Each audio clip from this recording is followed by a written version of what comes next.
وَلَقَدْ أُوحِيَ إِلَيْكَ وَإِلَى الَّذِينَ مِن قَبْلِكَ لَئِنْ أَشْرَكْتَ لَيَحْبَطَنَّ عَمَلُكَ وَلَتَكُونَنَّ مِنَ الْخَاسِرِينَ۔ اور اے پیغمبر، تمہاری طرف اور ان پیغمبروں کی طرف جو تم سے پہلے ہو چکے ہیں یہی وحی بھیجی گئی ہے کہ اگر تم نے شرک کیا تو تمہارے اعمال برباد ہو جائیں گے اور تم نقصان اٹھانے والوں میں ہو جاؤ گے۔ بل اللہ فاعبد وکن من الشاکرین وما قدر اللہ حق قدره والأرض جميعا قبضته يوم القيامة والسماوات مطويات بيمينه سبحانه وتعالى عما يشركون۔ بلکہ اللہ ہی کی عبادت کرو اور شکر گزاروں میں رہو، اور انہوں نے اللہ کی قدر شناسی جیسی کرنی چاہیے تھی نہیں کی، اور قیامت کے دن تمام زمین اس کی مٹھی میں ہوگی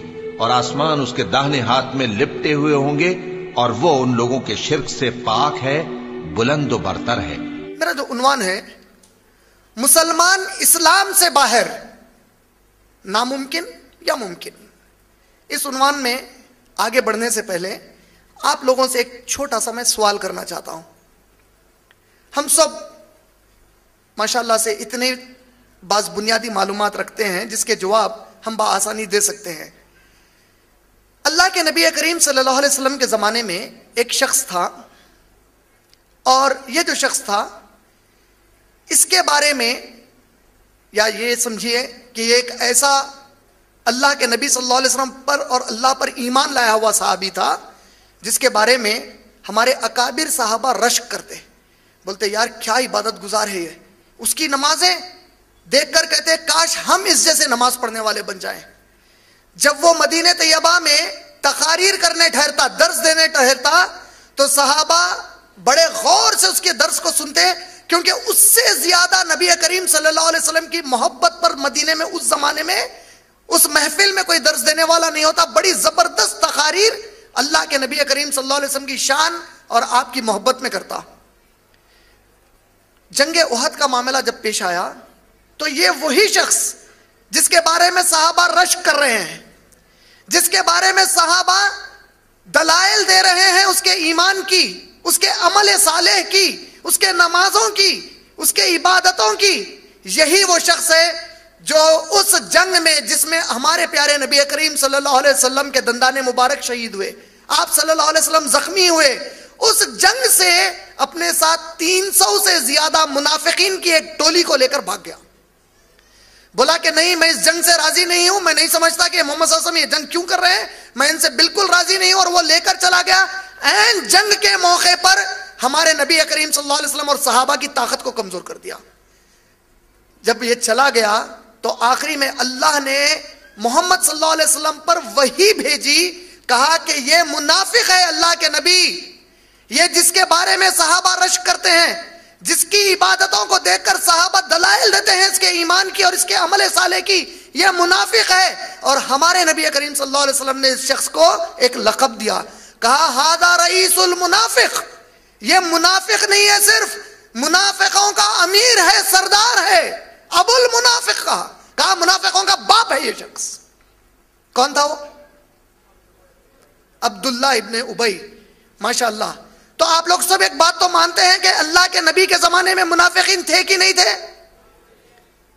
جب نبی کریم صلی اللہ علیہ وسلم، ایسی ذات مبارک جو اللہ کے بعد سب سے پیاری ذات مبارک ہے، ایسے پیارے نبی، ایسے پیارے رسول جو پہلی مرتبہ ساری انسانیت کے رسول بنا کر بھیجے گئے، جس پر قرآن جیسی عظیم کتاب نازل کی جا رہی ہے، ایسے رسول کریم صلی اللہ علیہ وسلم کی صحبت میں اگر کوئی منافق ہو سکتا ہے تو 1434 سال کے بعد آپ اور میں کیسے یقین میں آ گئے کہ آپ یا میں منافق نہیں ہے؟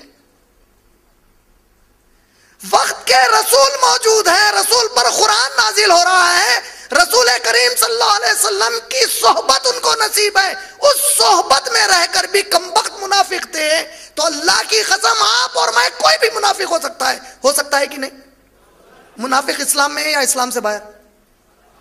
لیکن جب تک منافق کو وحی سے نہیں بتایا گیا ہمارے نبی صلی اللہ علیہ وسلم، جب تک اللہ نے وحی نہیں بھیجی، یہ اعلان کرنے، یہ اطلاع کرنے کہ اے محمد صلی اللہ علیہ وسلم، یہ جو آپ کے صحابہ کے بیچ میں صحابی بن کر ہے، یہ اصل صحابی نہیں بلکہ منافق ہے، تب تک یہ وحی نہیں آئی، کیا سب صحابہ اس کو صحابی سمجھتے کہ نہیں؟ اچھا، نہ صرف سمجھتے تھے، عمل میں پیچھے نہیں تھا، 5 وقت کی پوری نماز پڑھتا تھا۔ کیوں؟ نبی کریم صلی اللہ علیہ وسلم کی موجودگی، ابو بکر اور عمر رضی اللہ تعالیٰ عنہ جیسے صحابہ کی موجودگی میں کوئی مسلمان جرأت کر سکتا نماز چھوڑنے کی؟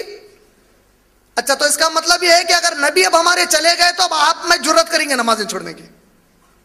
اگر نبی اور عمر ابن خطاب ہے تو نہیں کریں گے، اگر وہ نہیں ہے تو نمازیں چھوڑیں گے، یہ بولنا چاہ رہے ہیں؟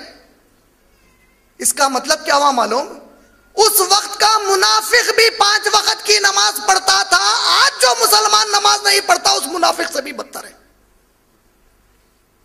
انہیں 5 وقت کی نماز پڑھ کے بھی اسلام کے باہر ہوا، روزے رکھ کر اسلام سے باہر ہوا، زکوٰۃ دے کر اسلام سے باہر ہوا۔ کیوں کے اوپر آج پوری تفصیل انشاءاللہ بیان کروں گا۔ بات سمجھ میں آئی جتنی بتانا فی الوقت تک چاہ رہا تھا؟ یہ بتانا چاہ رہا تھا کہ وقت کے نبی صلی اللہ علیہ وسلم، آپ کے میرے ہمارے نبی، جس پر سے ہمارے ماں باپ سینکڑوں مرتبہ قربان، ہماری ہر چیز، ہماری جان مال، ہر لمحہ قربان ہے ہمارے نبی صلی اللہ علیہ وسلم پر سے، ایسے نبی صلی اللہ علیہ وسلم کی صحبت میں کم بخت کوئی ایسا مسلمان موجود ہے جو بظاہر بحلیہ مسلمان ہے، نماز پڑھتا ہے، روزہ رکھتا ہے، زکوٰۃ دیتا ہے، حج کرتا ہے، لیکن اللہ گواہی دے کر کہہ رہا ہے اے نبی یہ منافق ہے۔ قاری نے یہی آیتیں پڑھی، اگر آپ لوگوں نے غور نہیں کی تو، سورہ منافقون سورہ نمبر 63 آیت نمبر 1، 2 اور 3 کیا کہا؟ جاءك المنافقون قالوا نشهد إنك لرسول الله والله يعلم إنك لرسوله والله يشهد إن المنافقين لكاذبون۔ اے محمد صلی اللہ علیہ وآلہ وسلم، جب منافق لوگ تمہارے پاس آتے ہیں تو ازراہ نفاق کہتے ہیں کہ ہم اقرار کرتے ہیں کہ آپ بے شک اللہ کے پیغمبر ہیں، اور اللہ جانتا ہے کہ در حقیقت تم اس کے پیغمبر ہو، لیکن اللہ ظاہر کیے دیتا ہے کہ منافق دل سے اعتقاد نہ رکھنے کے لحاظ سے جھوٹے ہیں۔ اللہ کہتے ہیں اے نبی صلی اللہ علیہ وسلم، یہ منافقین آپ کے پاس آتے ہیں اور کہتے ہیں کہ بے شک آپ اللہ کے رسول ہیں، اور اللہ جانتا ہے کہ آپ اللہ کے رسول ہیں۔ اللہ تعالیٰ کو اتنا غصہ ہے کہ اللہ تعالیٰ کہہ رہے ہیں کہ ان کے بولنے کی ضرورت نہیں ہے کہ آپ اللہ کے رسول ہیں، یہ کمبختوں سے کہو کہ بولنا چھوڑ دیں، آپ کو رسول اللہ گواہی دیتا ہے نبی آپ اللہ کے رسول ہیں، ان کے گواہی کی کوئی اہمیت نہیں ہے، رب کائنات کا گواہی دیتا ہے کہ بے شک آپ اللہ کے رسول ہیں۔ پھر اللہ تعالیٰ کیا کہہ رہے ہیں؟ لیکن یہ جھوٹے ہیں، یہ منافقین جو یہ کہہ رہے ہیں اشہد ان محمد الرسول اللہ، یہی کہہ رہے ہیں لوگ منافقین۔ قرآن کی آیت کیا ہے؟ نشہد ان محمد الرسول اللہ، یہ گواہی دیتے ہیں، یہ منافقین کہتے ہیں گواہی دے کر کے آپ اللہ کے رسول ہیں، اللہ گواہی دیتا ہے ان کے خلاف کہ یہ جھوٹے ہیں۔ کیوں جھوٹے ہیں؟ اللہ کہہ رہا ہے یہ قسمیں کھاتے ہیں جھوٹی، اپنی قسموں کو ڈھال بنا چکے ہیں۔ کس بات کی ڈھال؟ تاکہ عام مسلمان سمجھے کہ واقعی یہ تو بڑا اللہ کے نبی کو چاہنے والا ہے، اللہ کے رسول کا چاہنے والا ہے صلی اللہ علیہ وسلم۔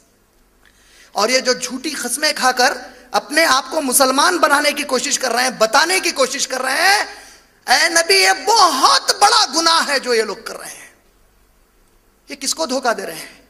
کچھ دنوں کے لیے اس امت مسلمہ کو دھوکہ دیں گے، کچھ دنوں کے لیے ساتھ والوں کو دھوکہ دیں گے۔ اے نبی جب تک ہم آپ کو نہ بتائیں ہو سکتا ہے کہ آپ کے بیچ رہ کر آپ کو دھوکہ دیں، لیکن اللہ کی قسم کائنات کے رب کو یہ کبھی بھی دھوکہ نہیں دے سکتے۔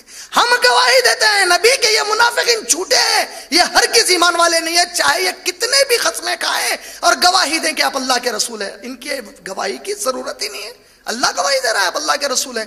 کل پوری کائنات آپ میں نعوذ باللہ ثم نعوذ باللہ، ہم پورے انسان اگر اس بات سے پھر گئے کہ محمد صلی اللہ علیہ وسلم اللہ کے رسول نہیں ہے تو اللہ کی قسم ہے ہمارے نبی کی شان میں 1 پیسے کا فرق آنے والا نہیں ہے، کیونکہ کائنات کے رب نے گواہی دے دی کہ وہ میرے رسول ہے۔ یہ تو ہمارے قسمت ہے، ہماری خوش نصیبی ہے، ہمارے لیے بڑا یہ جنت کا معاملہ ہے، ہمارے لیے قیامت کی اچھائی ہے کہ اللہ نے ہم کو توفیق دی ہے کہ محمد صلی اللہ علیہ وسلم کو اپنا رسول مان لیں انشاءاللہ۔ اور پھر اللہ تعالیٰ کیا کہتے ہیں؟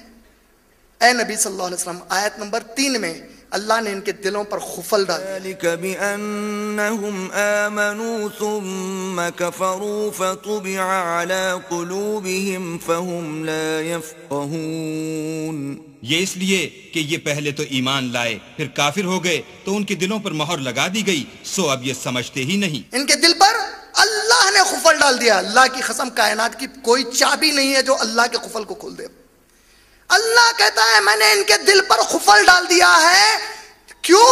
کیونکہ یہ جو جھوٹی قسمیں کھا رہے تھے آپ کو نبی مان کر، یہ جو جھوٹی باتیں کہہ رہے تھے ایمان کی، اس کے بدلے میں دل پر قفل ڈال دیا ہے۔ اب آپ ان کو کتنی بھی نصیحت کریں یہ سمجھ ہی نہیں سکتے۔ اللہ اکبر! آج کتنے ایسے ہم مسلمان ہیں جس کو قرآن سے نصیحت کی جاتی ہے، جس کو نبی کے قول سے نصیحت کی جاتی ہے، قرآن کی باتیں سننے کے باوجود بھی وہ مست اور مگانے کہتا کہ ہاں ٹھیک ہے ہوگا۔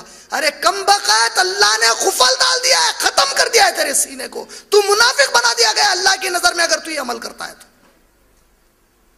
اللہ نے ان کے دلوں کو قفل ڈال دیا ہے کہ قرآن ان کے سامنے پڑھی جائے، میرے نبی کی بات ان کے سامنے کی جائے تو یہ برابر سے اس کے اوپر ریسپانس نہیں کرتے، کچھ نہ کچھ بہانہ بناتے، ہاں ٹھیک ہے ہوں گا قرآن میں، وہ دیکھیں گے بعد میں۔ ایسے کتنے جملے ہیں جو آپ اور میں آج کہتے ہیں، اللہ حفاظت فرمائے۔ ہے بھائی قرآن میں، مگر کیا کرنا؟ اللہ اکبر! اللہ کہہ رہا ہے اچھا میں میرے نبی کو بھیجا اس قرآن کو منوانے کے لیے، تم نے گواہی دی کہ ہم مان چکے ہیں اس قرآن کو، اور جرأت اتنی بڑھ گئی تمہاری کہ اب کہہ رہے ہیں کہ ہاں ہے دیکھیں گے۔